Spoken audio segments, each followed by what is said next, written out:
Untuk informasi lebih lengkap dan berita terkait, klik link di deskripsi.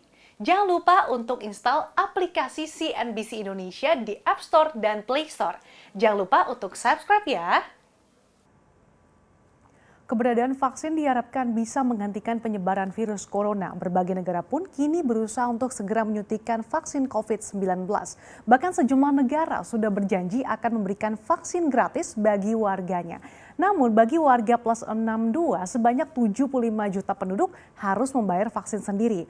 Dan selengkapnya akan kami ulas untuk Anda dalam vaksin gratis di negeri seberang, berbayar di negeri sendiri. Nah, Perdana Menteri Singapura Lee Hsien Loong menyatakan akan menggratiskan vaksin virus corona bagi seluruh warga negaranya dan warga asing yang tinggal dalam jangka waktu yang lama atau long term residence. Seperti diketahui, Singapura telah menyetujui izin penggunaan vaksin virus COVID-19 dari Pfizer-BioNTech. Dengan keluarnya persetujuan ini, maka vaksinasi diharapkan bisa dilakukan pada akhir Desember 2020. Nah, Direktur Pelayanan Medis Kementerian Kesehatan Kenneth Mack yakin bahwa negara yang berpenduduk 5,7 juta orang itu memiliki cukup vaksin untuk seluruh warganya pada kuartal ketiga 2021 mendatang.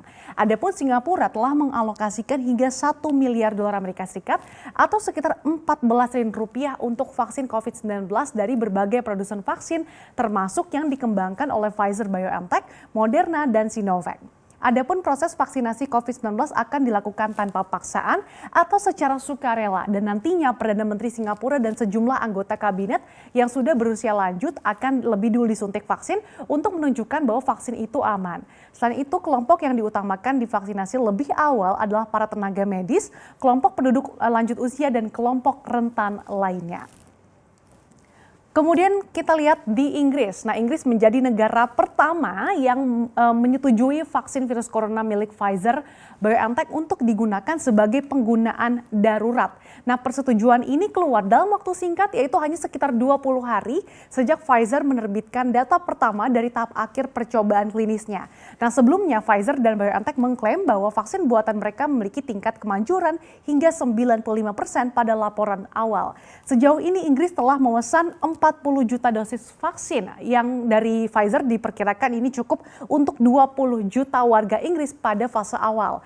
Tak hanya itu, negeri Ratu Elizabeth itu juga menggratiskan vaksin COVID-19 bagi warganya. Dan fase pertama kalau kita lihat sini mencakup semua orang yang berusia di atas 50 tahun. Artinya ini sekitar 22 juta orang dan diantaranya ini merupakan staf kesehatan dan perawat.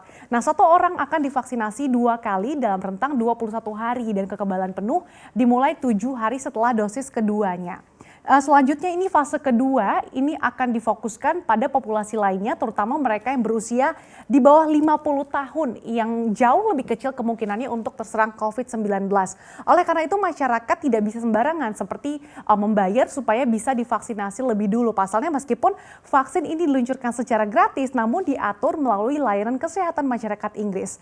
Adapun saat ini pemerintah Inggris kembali menerapkan lockdown di ibu kota London dan sekitarnya ini seiring dengan adanya penemuan jenis baru virus corona yang memicu lonjakan tajam kasus COVID-19.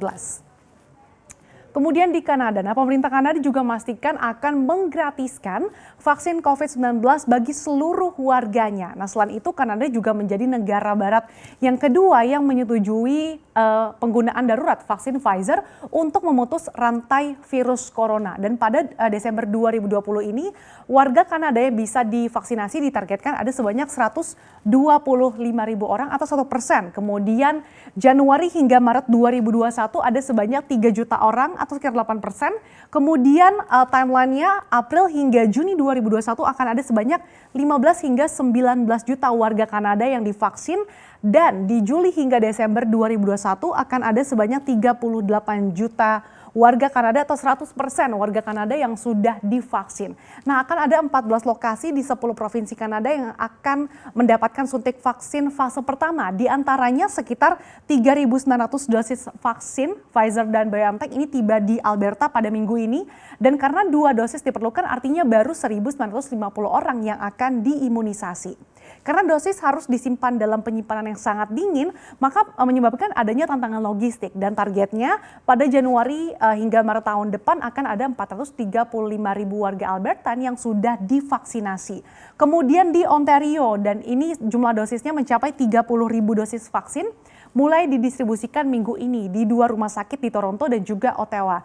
Dan vaksin pertama akan diberikan kepada petugas kesehatan di rumah sakit hingga tempat-tempat yang berisiko tinggi lainnya. Selanjutnya di Manitoba, ini diperkirakan akan menerima cukup untuk memvaksinasi lebih dari 100.000 orang hingga 31 Maret tahun depan. Adapun 1.950 dosis pertama ini dicadangkan untuk pekerja perawat kesehatan di bidang perawatan kritis. Kemudian dosis vaksin dijadwalkan tiba di Saskatchewan ini minggu depan dan akan diberikan kepada petugas kesehatan di rumah sakit umum yang memberikan perawatan langsung kepada pasien COVID-19.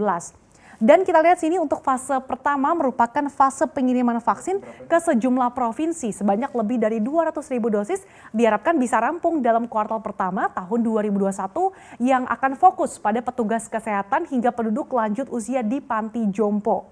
Kemudian fase kedua ini peluncuran vaksin yang fokus pada populasi umum mulai divaksinasi dijadwalkan mulai April 2021.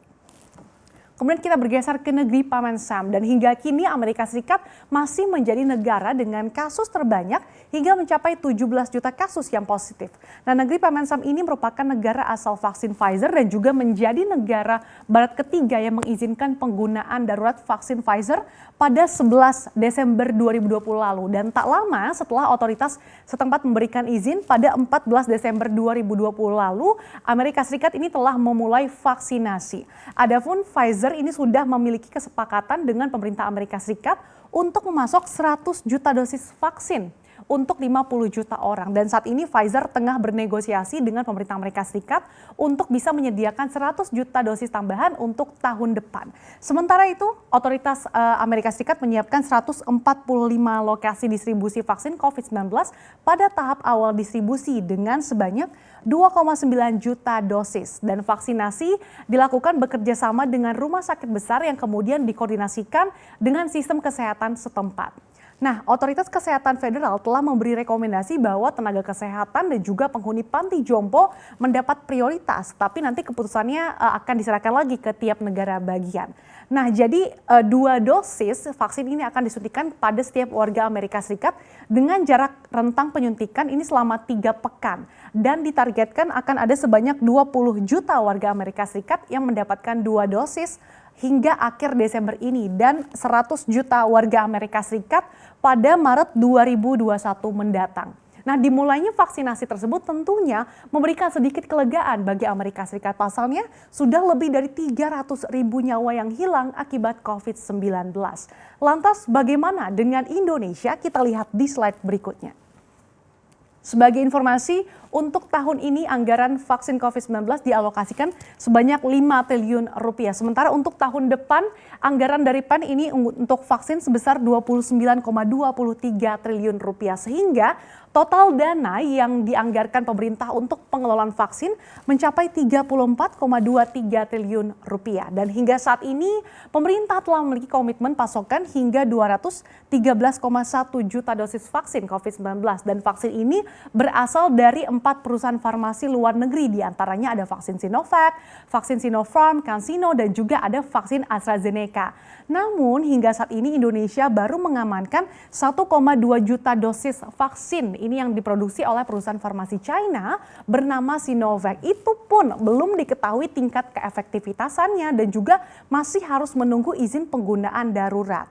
Tak hanya itu, persoalannya di saat ini sejumlah negara memberikan vaksin COVID-19 gratis bagi seluruh warganya, namun tak demikian bagi seluruh warga plus 62. Nah, pemerintah akan memberikan vaksin gratis kepada 32 juta orang yang terdaftar sebagai peserta penerima bantuan iuran BPJS Kesehatan. Dan sisanya 75 juta orang ini harus bayar sendiri alias vaksin mandiri. Adapun Menteri Koordinator Bidang Pembangunan Manusia dan Kebudayaan Muhadjir Effendi mengungkapkan bahwa kalau semuanya hanya 30% ini masyarakat ditanggung pemerintah, biaya vaksinnya maka ada kemungkinan persentase itu meningkat menjadi 50%. Meskipun memang pemerintah belum menentukan ya berapa sih harga untuk vaksin mandirinya, namun hal tersebut ini tentunya menimbulkan pro kontra di masyarakat. Dan menurut pakar epidemiologi dari Griffith University Diki Budiman, di tengah situasi yang genting kasus pandemi COVID-19 yang masih meningkat saat ini, seharusnya pemerintah tidak lagi mengkomersilkan vaksin. Apalagi jika menilik dari sisi regulasi gitu ya, vaksin COVID-19 ini akan masuk kategori imunisasi program khusus yang berdasarkan peraturan Menteri Kesehatan nomor 12 tahun 2017 tentang penyelenggaraan imunisasi. Nah, keberhasilan mengatasi pandemi COVID-19 akan tercapai di antaranya jika cakupan penerima vaksin mencapai 90%.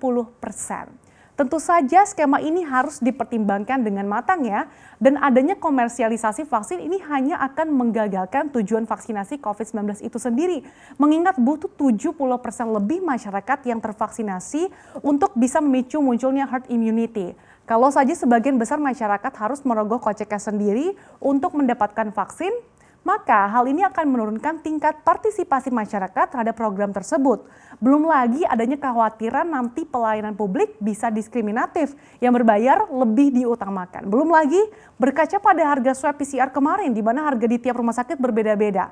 Alhasil nantinya target dan tujuan bisa tidak tercapai. Pada akhirnya, toh pemulihan ekonomi juga yang kena imbasnya.